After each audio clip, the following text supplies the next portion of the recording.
Halos 3 buwan na rin pala mula nung unang i-launch ang Poco X6 series at nakita naman nating panalo yung naging presyuhan at naging mabenta na naman. So, sa video na to, babalikan ulit natin yung parehong X6 at X6 Pro. Maganda pa rin ba? Sulit pa rin ba? May laban pa rin ba sa mga bagong labas na kakumpetensya? Pag-uusapan natin after mong mag-subscribe. At huwag kayong mag-i-skip dahil may magandang sorpresa ulit kami para sa inyo. Road to 500k na tayo kaya mas dadamihan pa namin yung uploads ng video. So kung sakaling magustuhan or makatulong to, subscribe at follow nyo na rin kami sa Facebook at TikTok para sa mas marami pang tech updates. Okay, so una nating balikan itong Poco X6 5G. Para sa akin, ang pinakapambatong feature nito ay yung display. Tulad kasi sa Poco X6 Pro, naka 6.78-inch Flow AMOLED panel din to. So, pag gamit ko for watching videos, pansin talaga yung magandang kulay, deep blacks, at kung makikita nyo dito sa Netflix, bukod sa Widevine L1, may support na rin to for Dolby Vision. Malakas yung dual speakers, walang reklamo at very satisfied ako dyan. So, for media consumption, one of the best talaga tong Poco X6 at sa ganitong price, alam kong hindi ako ipapahiya nito sa inyo. For social media browsing, super smooth din dahil sa 120Hz na refresh rate. Tapos ang lakas ding maka-premium ng itsura dahil sa sobrang nipis na side bezels, maliit na punch hole for selfie cam, at isama na rin natin dyan yung fast and reliable na in-display fingerprint scanner. Yung performance naman, goods na rin for the price. I mean, kung gusto mo talaga ng pangmalakasan, mas maigi kung itong Poco X6 Pro ang pipiliin mo. Pero kung casual user ka lang naman or more on social media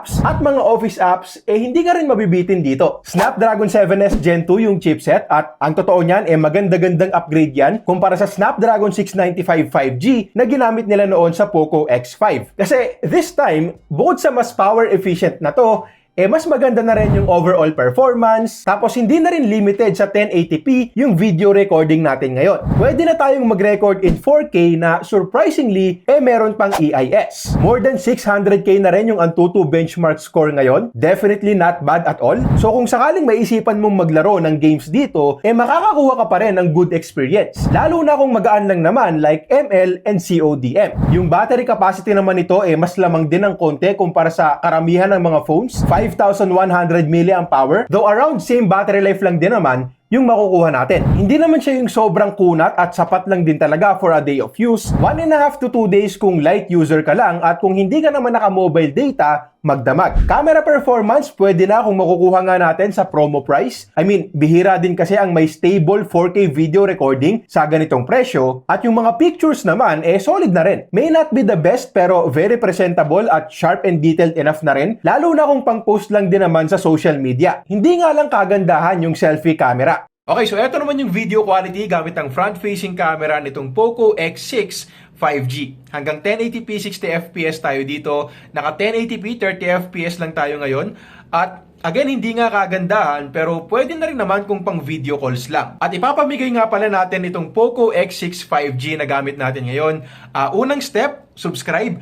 Pangalawang step, mamaya sa Poco X6 Pro. Baka mag-skip kayo At yung software nga pala hindi pa rin na-update. Naka MIUI 14 based on Android 13 pa rin tayo. So after almost 3 months, waiting pa rin ako sa pangako nila na HyperOS at Android 14. Ilan pa sa mga bagay na nagustuhan ko rin dito again, yung haptic feedback. Probably best for the price na rin since karamihan putyo-putyo yung haptic sa ganitong price. Yung design okay din sa akin, simple lang, minimalist style. At yung display nga pala protected na rin ng Corning Gorilla Glass Victus na dati lang nating nakikita sa mga flagship phones. So magkano na lang ba itong Poco X6 ngayon? Well, same pa rin naman pero magkakaroon na naman ng promo ang Poco. Bali from April 4 hanggang April 8, 12,590 na lang yung 8256, 13,590 para sa 12,256 at 16,990 naman para sa 12,512. At hindi pa tapos dyan kasi may mga vouchers pa ang parehong Shopee at Lazada. So kung isasama natin yon, pwede na lang nating makuha yung lowest variant for 11,090 pesos. Sobrang solid na deal pero kung sakaling pwede mo pang dagdagan ng konti yung budget mo, para sa akin, mas okay kung isasagad mo na sa Poco X6 Pro. Actually, kung titignan natin yung sales sa parehong Shopee at Lazada, eto rin talaga yung mas mabenta. So, quick recap lang ulit. MediaTek Dimensity 8300 Ultra yung chipset natin dito. Hanggang 12 gigs yung LPDDR5X memory at hanggang 512 gigs naman yung UFS 4.0 na storage. At para lang alam ng karamihan, bukod sa malaki, yan din yung pinakamabibilis na RAM at storage ngayon. LPDDR5X at UFS 4.0. Yan yung type of RAM and storage na gamit sa mga mas mahal na flagship phones ngayon. Like for example, the ROG Phone 8 and the Samsung Galaxy S24 Ultra. So flagship level performance din talaga. Ito yung score sa latest version ng Antutu benchmark. More than 1.3 million yan. So sa ganitong price, ito na yung magbibigay sa atin ng best performance. Mas lamang talaga yan sa iba. Actually, kahit nga isama pa natin yung ilang mga phones na worth 35,000 pesos, palag-palag pa rin. So kung price to performance lang din naman, let's say, gamer ka or gusto mo ng mabilis na phone na hindi masyadong mahal, eto na yon. Sa mga less demanding games like ML and CODM, super smooth ng experience kahit isagad natin yung settings. Sa mga graphic-intensive titles like Genshin and Farlight 84, hindi super consistent at 60 FPS pero very playable at highest or extreme settings. At sinubukan ko na rin dito yung bagong game ngayon na Call of Duty Warzone and yes, playable din yan dito. Kaya lang hindi pa rin kasi optimized tong game na to, so I suggest na babaan lang muna natin yung settings para sa mas stable na frame rates at para na rin hindi masyadong mag-init yung phone kasi yes, tulad lang din sa ibang malalakas na phones, nag-iinit din to kapag sagaran yung gamit. So sa mga hardcore gamers natin dyan, alalay pa rin dapat at kung magdamag yung gagamitin yung phone, mas maigay kung meron tayong phone cooler, aircon, or kahit electric fan na nakatapat sa atin. Now, bukod sa performance, isa rin sa mga best features nitong Poco X6 Pro ay yung display. Again, almost same specs tayo sa Poco X6. So andyan din yung magandang kulay, smooth and responsive display. Gorilla Glass 5 nga lang yung protection, which is not bad naman pero mas maganda yung Victus ng X6. At nakalimutan ko nga rin palang sabihin kanina na hanggang 1800 nits yung peak brightness ng dalawa, so hindi rin naging problema sa akin yung visibility ng display outdoors. Makikita rin dito sa Netflix na mas marami tong supported hardware codecs at bukod sa Dolby Vision, may support na rin to for HDR10. Yung speakers malakas din at may enjoy mo talaga sa parehong gaming and watching videos. Tapos mas updated na rin yung software dahil naka HyperOS based on Android 14 na rin to out of the box. Marami nga lang bloatwares na dapat yan install. Sa battery and charging, may 5,000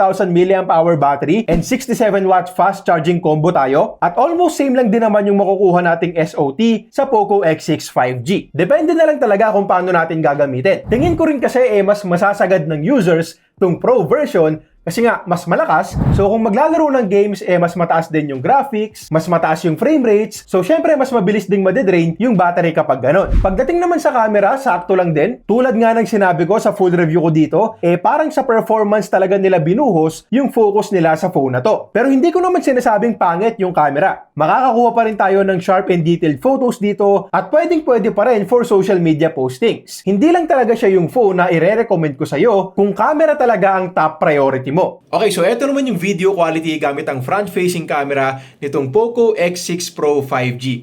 Hanggang 1080p 60fps din tayo dito pero naka 1080p 30fps lang tayo ngayon, which is hindi na rin naman masama lalo na kung makukuha lang natin to sa promo price. At para nga pala makasali sa pamigay nating Poco X6 5G, una nga dapat nakasubscribe kayo at pangalawa i-comment nyo lang dyan sa comment section yung honest opinion nyo tungkol sa dalawang phones na to.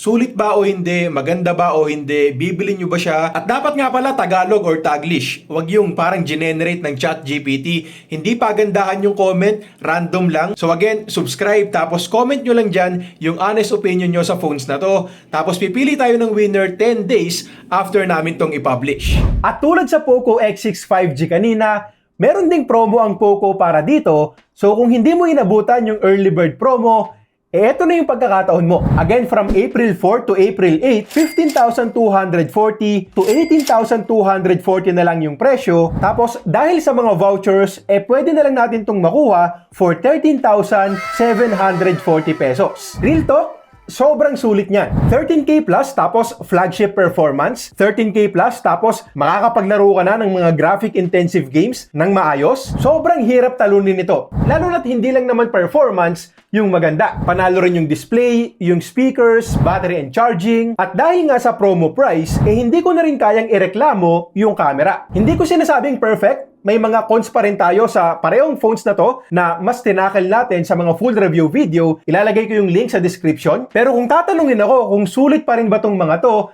even after almost 3 months, yes na yes ako dito. Malamang sa malamang pag gumawa ako ng Smartphone Awards video, matik na kasama to. Dahil again, ang hirap talunin ng mga phones na to pagdating sa pasulitan. Lalo na yung X6 Pro. Sana lang talaga walang maging problema sa software tulad ng mga dead boot or boot loop issues na nangyari sa mga dating Poco phones. Siguro para mas makasigurado na rin tayo, i-turn off na lang muna natin yung auto updates at mag-update na lang tayo after 1 to 2 months at pagkumpirmado na wala talagang problema. Okay, so lang muna para sa ngayon. Again, nasa description yung links kung saan kayo pwedeng makabili ng nakaseal. So click nyo lang yan kung sakaling kukuha kayo.